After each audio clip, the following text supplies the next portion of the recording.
Recently, though, Bitcoin's IM has been quite low. This is because both interest rates and the value of the dollar have remained relatively unchanged. The economy begins to expand once again when the ISM index rises above 50. Things are put back on the market when people start making money again. When this happens, Bitcoin's speed surges. Go ahead and get to that point. That is the main idea, coming soon. Although we have not yet shown her response to ISM, we believe it does. When we hit 57 ISM, the value of Bitcoin will be $450,000, 0 cents. Raoul Pal's banana zone continues. Therefore, let's go to the next section. The potential price of XRP and other cryptocurrencies might astound you. Assuming Ral Pal is correct, XRP's price will likely reach. This ISM standard would imply that after Bitcoin reaches $450,000, 0 cents, each coin will be worth 0 cents. Prices for coins start at $20, 0 cents or higher. XRP's growth rate during this bull run is 5 times that of Bitcoin. It was a wild altcoin season before Solana and other projects like Ethereum took off, as we all recall. Many alternative cryptocurrencies saw price increases that were in the hundreds of thousands, including Avalanche and Solana. However, XRP is facing largely new challenges at the moment. That will be further discussed today. However, before any money enters XRP, we must discuss the liquidity cycle and ways to profit. Remember, you scumbags, it's always Bitcoin first. To ensure that it is seen by everyone, click the like button.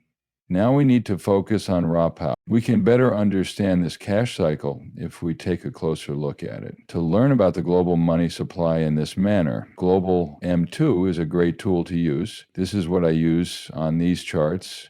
Now that fresh data has been added, it's more current.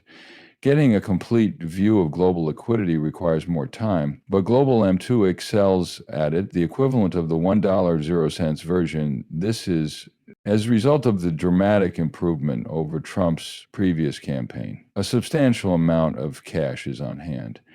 The advancement of Global M2 is driven by two main factors: using the dollar itself, which speeds things up, and banks all around the globe. That is the work that banks do. Right now, every single central bank and government in the world is advising banks to purchase debt. The reason for that is Basel IV, the updated version, so that bonds and debt can be deposited into banks. In this approach, banks are compelled to utilize them as reserves in pursuit of increased profits. The coin's value drops even further as a result.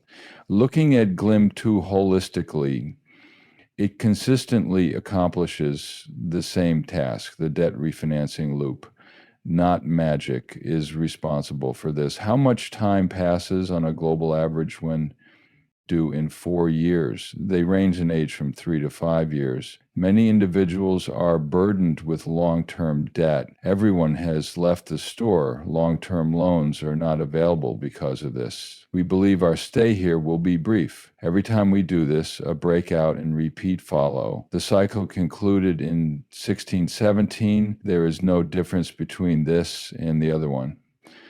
The breakout repeat, in my opinion, will continue to rise is the whole tightening situation. The naked market repeats its 2017 pattern as economic activity slows and interest rates climb.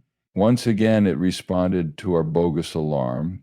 We're carrying out our 2017 strategy in the same way. M2 has never been more valuable as it is right now. All asset values should be at record highs.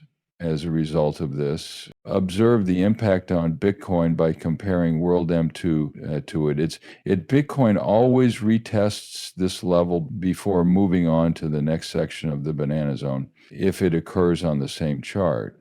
In the banana zone, the breakout typically occurs at an early stage.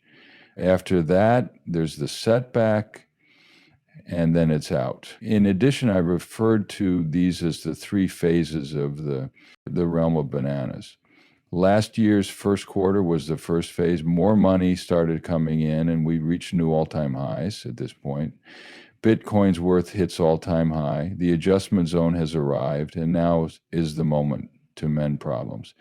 Next up is Banana Zone Part 2, which is typically an older season. Everyone on the planet has copied this chart. It illustrates the worldwide M2 chart in comparison to Bitcoin, which is 12 weeks prior to the market. The aroma is amazing. No other map has ever looked more voodoo-like than this one. Is it functional? In most cases, Bitcoin outperforms global M2 over the long term. The reason for this is the increasing popularity of speculation as more and more people become aware of what's happening. With only a few curves here and there, we can see that this year is winding down. Things are free to change. Whether the banana zone is over, if everything is over, and if I should leave now, are all questions you'll ask me. Following the money is usually the best course of action. That's all there is to it. Another point is that China is receiving money from central banks in the same way that China receives money from the currency and banking. China wants the dollar to fall in value, even though it's worth 3 times as much as the dollar. Furthermore, they must get a consensus on taxes with the U.S. To compensate, the United States will maintain its policy of devaluing the dollar. In order to settle all of their dollar bills, they will allow dollars into China. We are beginning to emerge from the Chinese market because many of their invoices are denominated in dollars. The situation is exacerbated by this monetary circulation. Everyone is struggling, not just the banks and the weak dollar. Additionally, additional currency is available for purchase as a result of the necessity for central banks to settle their debts. That is the reason behind its infinite recurrence.